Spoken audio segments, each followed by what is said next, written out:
Hoy nos acompaña Eduardo Toñarelli en su sección Kinesiología en Movimiento, donde hablarán sobre el cuidado del hombro. Van a explorar el desafiante tratamiento del síndrome del hombro congelado. A continuación, en Doctor en Casa. Gracias, Claudio. Estamos aquí nuevamente en Kinesiología en Movimiento, donde los kinesiólogos hablamos de salud. Y nos encontramos nuevamente con el kinesiólogo especialista en kinesiología musculoesquelética, presidente de la Sociedad Chilena de Kinesiología Musculoesquelética, Nicolás Maragaño, para seguir hablando de la patología de hombro. Y esta vez vamos a hablar de la patología del hombro congelado. Nicolás, bienvenido. Muchas gracias por aceptar nuevamente nuestra invitación. Muchas gracias. Espero que haya sido de utilidad lo que hablamos en el capítulo anterior para la gente que lo ha visualizado ya. Y hoy día vamos a dar otros consejos también consistentes para que puedan autoevaluarse e incluso autoayudarse en este proceso. Esa es la idea. Fue muy ilustrativo el capítulo pasado. Tuvimos ahí incluso una demostración con Nicolás en vivo. Así que esperamos hoy día poder hacer lo mismo en esta patología tan compleja que es el hombro congelado. Pero primero, para que todos nuestros televidentes lo sepan, ¿qué es el hombro congelado, cierto? Y cómo se identifica, cómo se produce, etcétera. El hombro congelado es una alteración que involucra la articulación glenohumeral, o sea, donde el húmero se articula con la escápula. Específicamente se conoce también como capsulitis adhesiva porque se retrae la cápsula articular, que digamos que es como la envoltura de la articulación del hombro. Entonces la característica esencial, además de la presencia de dolor, que eso no es algo muy distintivo para una condición en particular, es la presencia de rigidez. O sea, a diferencia de lo que hablamos en el capítulo anterior del paciente que tiene el dolor relacionado al manguito rotador, muchas veces ellos se pueden mover, pero les duele. Pero la diferencia es que el paciente que tiene hombro congelado y tiene estas comorbilidades y este hombro de cerca de los 50 años, es que ahora pierde la capacidad de hacer alguna cosa porque el brazo presenta una barrera. Es una barrera que se puede incluso evaluar de forma física bien contundente, así que en eso tenemos que meternos después también. Tiene menos dolor, me imagino, ahora, pero el problema es la funcionalidad, ¿no? La verdad es que involucra una etapa en la que el dolor igual es intenso y sobre todo eso es la etapa aguda. Hoy día sabemos que hay un plazo como por fases, algunos diferencian esto según lo que pasa fisiopatológicamente, pero como clínicos no estamos viendo ahí en vivo y en directo lo que pasa con los tejidos. Así que en realidad los clínicos lo que hacemos es diferenciar si la persona consulta porque le duele o porque está rígido. O sea, podríamos diferenciar la etapa más aguda, los primeros 3 o 4 meses. El problema es que le duele mucho. No significa que no esté rígido, pero el motivo de consulta es que le duele mucho y no pueden ni dormir. Y después, cuando el tiempo empieza a pasar, esta evolución, lo que uno esperaría es que en la medida en que el brazo de a poquitito se va desensibilizando, la movilidad va a ir cediendo. Entonces, en esa etapa es cuando los kinesiólogos, de hecho, jugamos un rol más importante, porque hoy día sabemos que en la etapa más crítica, más aguda, en los países desarrollados las políticas públicas han cambiado y una recomendación para ese tipo de paciente, el que tiene el hombro congelado, es recibir, por ejemplo, una inyección de corticosteroides de parte del médico. No así en el que tiene el dolor asociado al manguito rotador, donde hay que explicarle las cosas de otra manera. Perfecto, qué bueno hacer la diferencia porque de repente la gente mete todo en el mismo saco, ¿cierto? Me duele el hombro y vamos con los corticoides, qué sé yo, y no parece ser que hay que diferenciar bien según las tendencias actuales. Eso es importante, el profesional tiene que ser capaz de explicar al paciente y convencerlo también, pero en realidad se toma una decisión compartida porque si tienes a una persona que tiene un dolor de hombro muy intenso, aunque sea relacionado al manguito rotador y no tenga rigidez, igual está la posibilidad de recibir una inyección, pero por ejemplo hay datos muy duros que dicen que beneficia a 1 de cada 5. Entonces si la persona está dispuesta a eso, no hay ningún problema explicándole cuáles son los pros, cuáles son los cons. Hay muchos ensayos clínicos que también demuestran que en la etapa crítica puede ser útil porque puede producir el efecto antiinflamatorio y analgésico, pero a la larga e incluso en el corto plazo, o sea, antes de 3 meses, con o sin inyección, el que tiene el dolor asociado al manguito rotador va a evolucionar más o menos parecido. Entonces no es estrictamente necesario. Mientras que el que tiene hombro congelado, la inyección de corticosteroides influencia el curso de la fisiopatología. Entonces la gente que se inyecta antes de los primeros 6 meses suele tener una evolución mucho más favorable. Toleran más el ejercicio, desafían la barrera donde está el tope del rango de movimiento y eso es lo que estamos buscando hoy en día. ¿Una persona puede identificar en sí mismo si es una persona que solo va a tener dolor de hombro por manguito rotador o lo que sea, o va a ser un hombro congelado? ¿Se puede anticipar? ¿La misma persona haciéndose un autoexamen podría también estar consciente de qué está pasando con su hombro? Buena pregunta. Yo diría que ahí hay que primero darle algunos consejos a la gente en casa también para que se hagan incluso ellos mismos la pregunta, y obviamente la gente en casa lo va a saber, pero ¿te duele el hombro o brazo cuando mueves el brazo o cuando mueves el cuello? Porque lo primero que tenemos que tener claro es la diferenciación estructural. Nosotros muchas veces recibimos diagnósticos en los pacientes que son muy genéricos y no podemos atenderlos asumiendo que eso es lo que es y punto. Entonces, si a ti te duele el hombro y brazo cuando mueves el cuello, el tratamiento probablemente se dirija al cuello. Si tú tienes dolor de hombro y brazo cuando mueves el brazo, esto es importante clarificarlo porque la gente que tiene dolor relacionado al manguito rotador les duele el brazo, no les duele la punta del hombro en general, les duele más por aquí, creen que es el bíceps, se tocan por aquí.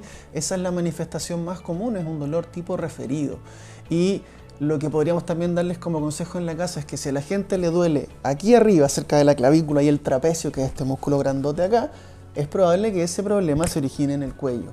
Cuando es aquí, es cuando nosotros tratamos de atacar el hombro. Y entonces, para hacer esta diferencia, no es que podamos realmente prevenir el hombro congelado, pero si tienes las comorbilidades, entonces ya sabemos que mantenerte en tratamiento y hacerte cargo de el tener diabetes o un trastorno tiroideo, mantenerlo controlado, es un buen punto de partida.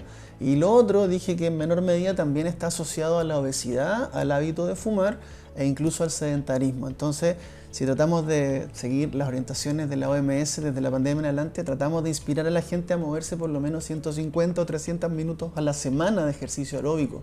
Suena que es mucho, pero 150 minutos son 30 minutos 5 días de la semana.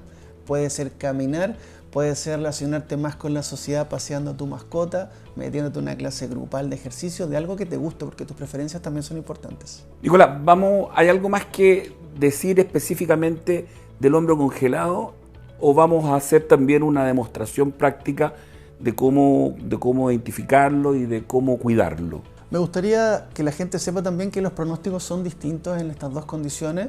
Hablamos ya la semana pasada del dolor relacionado al manguito rotador, la evolución, voy a repetir algunas cosas, pero puede ser entre 3 y 6 meses. La literatura dice que el resultado en terapia física se debería juzgar entre un periodo de tiempo de 8 y 12 semanas. O sea que cuando la gente hace terapia de ejercicios, no es que hacer 10 sesiones en 10 días al hilo vaya a generar un resultado inmediato.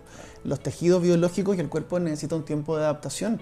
Entonces es importante que ojalá podamos espaciar ese curso de tratamiento entre 2 y 3 meses para poder obtener realmente el mejor resultado.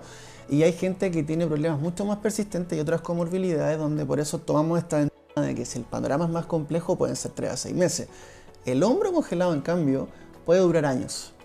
Y en la etapa en la que lo pesquisamos es cuando ya hay rigidez. Entonces no tenemos una manera clara de diferenciar cuando la gente a quién se le va a congelar y a quién no. En eso está hoy día la investigación. Cuando ya hacemos la distinción nosotros como clínicos es cuando la persona ya tiene el brazo rígido. Y eso significa que ya han pasado algunas semanas en las que quizás se comportó como una persona con dolor de hombro asociado al manguito rotador. Pero la forma más categórica de hacer una especie de autoexamen es tratar de descubrir si el dolor de hombro tiene un comportamiento, entre comillas, on-off. O sea, haces algo y aparece. Reposas y descansas. ¿Ya? Eso es importante porque nos sirve a los kinesiólogos también para saber cuál es el grado de irritabilidad, o sea, qué es lo que hace falta para hacer enojar al brazo. Y en base a eso nosotros hacemos tratamiento. No deberíamos hacer más de esos tratamientos que tiran al paciente en la camilla y lo dejan acostado, porque sabemos que estamos tratando de inspirar un cambio y ese cambio es un cambio en el comportamiento de la gente. Entonces tenemos que incentivarlos a ser más activos físicamente y para eso se requiere no solamente decírselos, hay que demostrárselos, Eduardo. Esa es la parte desafiante, pero también entretenida. Estupendo. Vamos a ir entonces, después de una breve pausa, a una demostración con Nicolás Maragaño, nuestro invitado hoy día, es experto y especialista en kinesiología musculoesquelética, para darnos algunas recomendaciones sobre el manejo en el hombro congelado. Bien, a lo que vinimos entonces, ahora que tenemos a nuestra modelo Macarena, vamos a hacer algunas demostraciones para que podamos diferenciar, primero que todo, dejando fuera la posibilidad de que esto provenga del cuello. Entonces Macarena quiero que lleve la barbilla hacia el pecho todo lo posible. Cuando está el examinador aquí puede hacer una sobrepresión y algunos otros movimientos, siempre preguntándole si se reproduce el problema por el que consultan. Ahora mire para atrás todo lo posible, como dejando la frente casi en la horizontal y ahora con la vista al frente, los ojitos al frente, gira el cuello todo lo posible para un lado sin mover el tronco. Lo mismo para acá. Uno esperaría que si el cuello tiene algo que ver, se estuviera manifestando el síntoma porque la persona consulta. Pero ya que nos metemos de lleno al brazo, el movimiento más categórico que hay que filtrar es el de la articulación de hombro. Entonces, primero voy a pedirle algunas cosas generales de las manos y de los codos para también hacer un escaneo. Y quiero que te toques los hombros con las manos de esta forma, Macarena, varias veces. Ahora con los codos pegaditos a tu cuerpo, gira las palmas para arriba y para abajo. Mostrando de las manitos igual, quiero que toques este pliegue palmar con los dedos en flexión. Y así estamos haciendo un escaneo completo de cómo funciona la extremidad superior. Incluso con las muñecas ahora quiero saber qué pasa al hacer prensión, que pongan las manitos así, tipo postura de oración. Y ahora el hombro sí va a empezar a participar un poco, así que aquí quiero que bajes y subes las manitos así. Y lo mismo con los dorsos de las manos hacia arriba, que es lo que uno esperaría. La persona que tiene rigidez no es que le duela solamente, también va a empezar a compensar con este gesto que se llama el encogimiento del hombro. Entonces en estos gestos puede que haya encogimiento y en estos también. Lo más categórico es lo que le voy a pedir ahora. Con los codos pegaditos a tu cuerpo, quiero que intentes hacer este gesto de alejar los antebrazos. Esto es lo que debería pasar. Una cosa es que duela y la otra cosa es que sea incapaz. Y no nos quedamos solo con eso, sino que ahora relaja las manitos nomás, Macarena.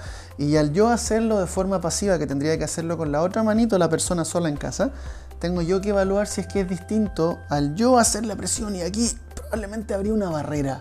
Evidentemente dijimos que este era el hombro de los 50 años, no es la paciente en cuestión, pero eso es lo que uno esperaría para poder hacer la subclasificación. Ahora vamos a hacer algunas otras demostraciones en las que vamos a utilizar la camilla para que la gente sepa si es que el dolor aparecía como on y off y hay una barrera. La verdad es que el dolor no significa dañarse. Eso es súper importante tenerlo en claro porque de cierta forma va a influenciar lo que estás creyendo y cuánto vas a estar dispuesto a tolerar. Mientras sea un síntoma para ti tolerable, está todo permitido, no hay problema, ¿ya? Para eso podemos usar a veces algún peso libre en la casa o si no, incluso comenzar con un bastón para que la persona se pueda mover un poquitito más. Entonces, algo muy sencillo, siéntate un segundito aquí. Con los codos pegaditos al cuerpo ya sabemos que hay una barrera al hacer este gesto hacia afuera. Entonces, acá podríamos utilizar, por ejemplo, un bastón, un palo de escoba en la casa sería útil también. Y el brazo protagonista va a ser el izquierdo, porque lo que quiero es que simplemente sea una asistencia para desafiar esa barrera o ese tope que tiene la gente en este minuto, ¿ya? Más o menos sería de esta forma, moviéndose en este plano, y aquí lo más común es que la gente quiera mover el tronco, quiera mover la espalda completa, pero tratamos de que sea esta la explicación entonces, de que aparece un síntoma y después cuando vuelven se va. Aparece y se va. Si es ese el panorama, entonces luz verde. Eso es lo que queremos apuntar, ¿ya? Ahora, además de eso, podemos hacer muchas otras cosas en la colchoneta, así que ahora sí le vamos a pedir un par de cosas en la camilla, pero eso lo vamos a hacer a modo de intervención en el siguiente bloque. Vamos a hacer ahora unas demostraciones con el uso de un bastón, que en la casa puede ser perfectamente un palo de escoba. Así que ahora, Macarena, te voy a pedir que tomes esto con las palmas arriba y de hecho aquí podría ser con esta parte de la manito plana así, para que entendiendo este concepto de la barrera donde hay una especie de tope, podemos llegar a desafiar ese punto y volver. Esto en general se lo podemos prescribir a la gente un alto número de repeticiones porque es una carga baja. Entonces yo a la gente les digo muchas veces, mira, haz esto 30 segunditos a un minuto. Trata de llegar a abrir hasta donde puedas hoy día mientras sea tolerable. Muéstranos tú, sería probablemente, Macarena, hasta acá razonable. La gente no puede alejar mucho la mano de la altura de la guatita cuando tiene esta condición. Así que probablemente vas a hacer esto y ya te vas a topar aquí con una resistencia. Vamos a hacer también uso del bastón después en las siguientes demostraciones con la camilla, pero ahora también quiero aprovechar esta instancia para mostrar otro que lo puedo mostrar yo sin problema. Sería estando de pie, con la palma de la mano del lado afectado apoyadito. Ahora de esta forma podemos también empezar de a poquitito a potenciar la elevación del brazo. Es totalmente esperable que ocurra esto, pero tratamos de llegar a esa barrera y volver. El brazo se mueve en muchas direcciones y planos, así que no hace falta que sea estrictamente solo hacia acá o solo hacia acá, que suele ser más problemático. En general, en un rango intermedio en diagonal es donde puede ocurrir la magia y puedes sentir que puedes mover un poquitito más o que los síntomas son menores. Bien, entonces ahora con estas demostraciones la idea es que también en casa puedas utilizar un palo de escoba o un bastón como esto, porque estamos hablando de la irritabilidad alta. Cuando el dolor es muy intenso, lo tienes incluso quizás en reposo o en la noche no te está dejando dormir, la idea es desafiar la barrera y lo que estamos buscando es impulsar un efecto analgésico, que tengas alivio a través del movimiento. Entonces ahora le voy a pasar esto, Macarena, para que lo tomes con la manito así. Primero me gustaría saber cuál es la capacidad de empujar que tiene la persona, entonces desde acá a estirar los codos todo lo posible. Esto más bien es un movimiento que involucra el codo y también el hombro. Y además de esto sería para empezar a ganar flexión o elevación, pero no tiene la misma connotación que hacerlo de pie porque está la fuerza de gravedad. Entonces ahora con los brazos estiraditos, trata de llegar a esta barrera de subida, eso mismo es lo que podría pasar. Justo hasta quizás antes de que haya una asimetría, donde está la barrera, volvemos a 90 grados, donde está la barrera, volvemos a 90 grados y lo que queremos es por lo menos, como lo dije anteriormente, 30 segunditos, un minuto, pueden haber 20 o 30 movimientos involucrados. Lo que uno esperaría es que el síntoma sea proporcional, aparece y se va, o incluso que vaya cediendo. Eso es lo que generalmente pasa en las personas. Si el dolor siempre empeora, hay que intentar alguna otra alternativa y la posición puede jugar un rol. Entonces ahora baja el bastoncito a la altura de tu cuerpo nomás de nuevo, y lo que mostramos antes cuando estaba Macarena sentada abriendo el brazo, lo podríamos hacer también así, acostado boca arriba, y aquí con el codo pegadito al cuerpo y quizás usando algo acá abajo, que sea un soporte solamente para que el codo quede en línea nomás con el brazo así. También podríamos hacer este gesto de apertura, que es el movimiento más emblemático, que es la rotación externa. ¿Ya? Ahora, tenemos que preparar en realidad el brazo de esa persona para hacer todas las cosas que hace el brazo en el día a día. Así que es importante hacer ejercicios de lanzamiento, de empuje, de tracción, de acarreo. Pero estamos hablando de la persona que tiene mucha limitación de movimiento y está muy sensible. Son cosas iniciales. Y eso también se puede acompañar de otros tipos de ejercicios más globales. Algo aeróbico que te guste hacer también puede producir alivio.